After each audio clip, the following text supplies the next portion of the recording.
the seismic shifts in manufacturing supply chains. Jonathan Hughes is National Managing Principal and Global Practice Leader of BDO USA's Management Consulting Practice. Hello, Jonathan. Robert, nice to be with you. Thank you for being with me. So, how are manufacturers reevaluating their North American supply networks in response to the Trump administration's new trade policies? Yeah. With incredible interest and intensity is the short answer. Every manufacturer that I am working with, as we talk to and benchmark and research the manufacturing sector in North America, every company is looking very hard at their North American supply chain. And even for mid-market companies, most of them have somewhat global supply chains that they are taking a hard look at. And they are trying very hard and seeking our advice and input from others to estimate what is likely to happen with tariffs, and then to model and begin to estimate what are the different impacts to costs, supply chain, viability, reliability, availability. What are all those likely impacts under different scenarios, depending on what happens Yeah, with I want to tariffs? talk a little bit more about modeling in a moment, but just Absolutely. they are leaving open the possibility of a rethinking or a new evolution of supply chain, change of sourcing, change of where they produce various parts and assemblies. That's on the table right now.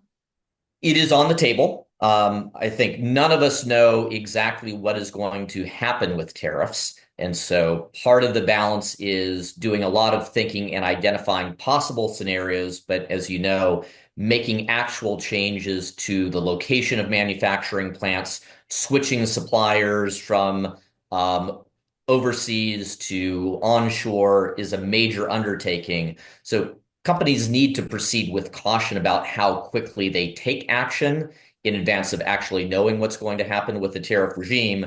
But Mhm. because of the long lead time to implement those decisions, now is the time for a lot of intensive planning and consideration of alternative Planning, but paths. these are big, big bets that they would be making and standing up new plants all around the world and things. That is definitely a long-term play. Exactly right. So you Yeah, don't want to underreact and be slow to react, but you don't want to overreact and react too quickly when you don't know. perfect, Exactly. perfect balance. Okay, so according to BDO's 2025 Manufacturing CFO Outlook report, Mhm. just after the election, 63% of manufacturers were expecting their profitability to increase this year. Yes. What now? Are they thinking differently? Uncertainty. Hmm. I think many of our manufacturing clients remain optimistic about profit margins, at least in the near term. As you know, the way tariffs work is generally wherever your company is at within the extended supply chain. A lot of the costs of tariffs get passed downstream and ultimately, matter of basic economics, ultimately borne by consumers. So there are some manufacturers that may get squeezed on their profit margin depending on how tariffs play out. Many will be able to pass those costs along, and their profitability in the short term will not be impacted. Hmm. If and as they need to start shifting manufacturing operations, changing suppliers, that creates the kind of uncertainty that makes it harder to make major investments or growth.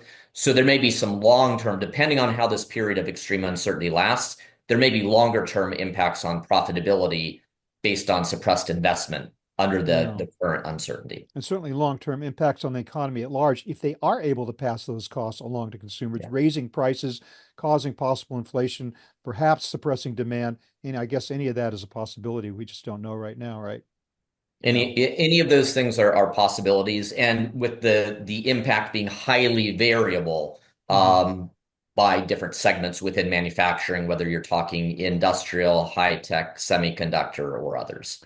Let's talk about some of the tools at hand they have in order to cope with the situation, specifically technology, and more specifically, this concept of scenario modeling. What is scenario modeling from a technological standpoint, and how does it work? Yeah. So even before we talk about the technology, scenario modeling, one doesn't need any kind of technology to do it, right? It is taking available information, projecting outwards for some period of time, often a number of years. What might the future look like in a few years? What are different possible future scenarios? And then understanding what are the impacts and what decisions do we make now in order to position ourselves for the more likely scenarios. Hmm. So companies have been doing that for decades. We've been doing it with clients and continue to for a long time. What technology now enables us to do is be much more efficient, gathering, vacuuming up a lot more data, our own internal data, supplier data, customer data, market research, and feeding that in to make better informed guesses about what those future scenarios are, and probably even more so using technology to then calculate the cost, the benefits, the likely implications of certain actions in those different scenarios.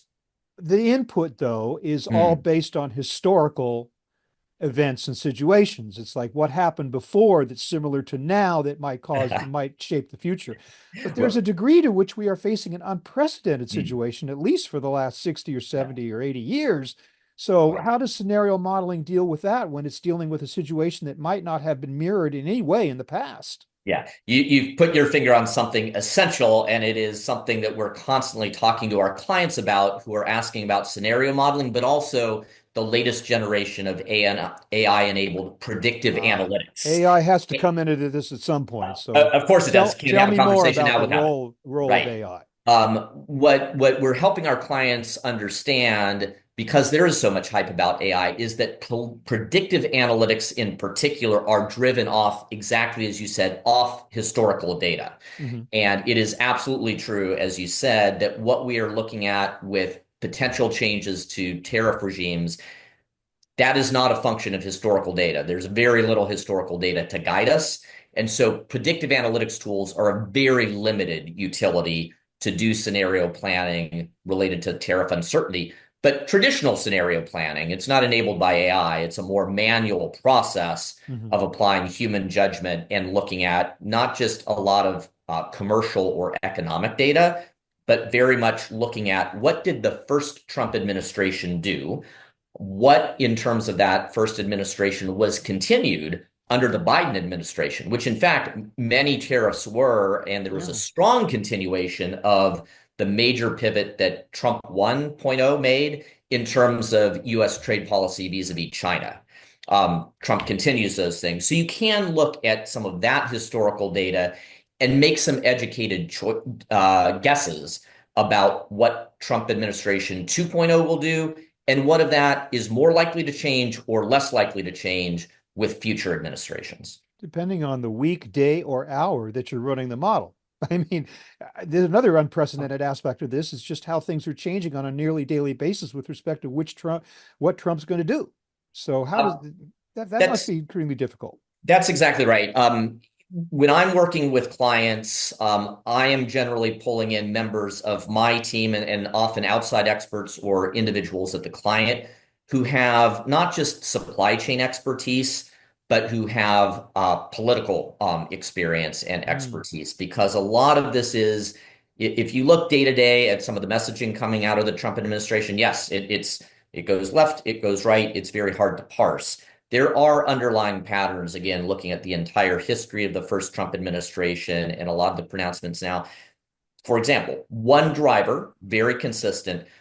Trump is very focused on trade policy as a function of jobs and workers. That is a massive pivot, a massive sea change in historical bipartisan approach to trade, which was very focused on consumer benefit. So mm. you can see whatever Trump is doing with trade is likely to put a major emphasis on trying to bring more jobs, and in particular, more manufacturing jobs back to the US, Yeah. even at the cost of some inflationary pressure and price increases for consumers. That's a major change, but we can expect that to be a consistent influencing factor on the administration's policies, which then again has impact for how manufacturers manage their supply chains. When he's not talking about the use of tariffs as a method of increasing federal revenues, is simply a way of bringing in money, which is a whole other justification. So he kind of goes back and forth as to the reason for the tariffs, which makes it Indeed, even or more fentanyl confusing. trade, a variety of other more Yeah, political or yeah, geopolitical issues where yeah, arguably the pattern suggests that some of the communication coming out is for positioning in negotiations. right. And it's that kind of positioning, not necessarily something that will have a long long-term impact on trade Okay, policy. so I would imagine the end result of scenario modeling is to come up with the optimal scenario based on the current situation. But given the fact that he's threatening to impose tariffs on just about every trading partner we have, Mm. every potential place, short of being able to put all our manufacturing in this country, which is not necessarily feasible Yeah. for everybody, what if there are no good scenarios? Yeah. Where can manufacturers go if tariffs are imposed everywhere? Yeah. Well, before we get quite to there, I would say when we approach scenario modeling with clients, we're trying to identify the most likely future scenario. There's not one scenario, right? There's Right. uncertainty. So we're generally looking at 3 to 5 very different plausible scenarios. Which ones are the most likely, and also possible, but perhaps more extreme, kind of best case, worst case scenarios.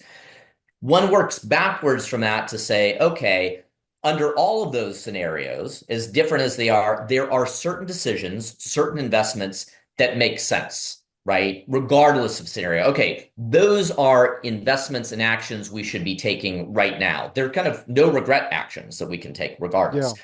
There are other scenarios where one action could be highly beneficial in one scenario and highly negative or deleterious under another scenario.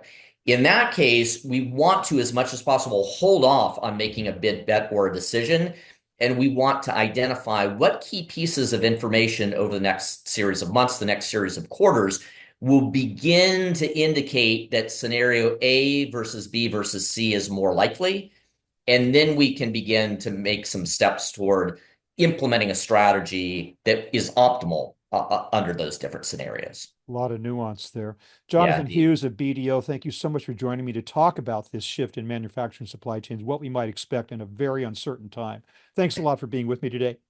My pleasure. Thank you, Robert.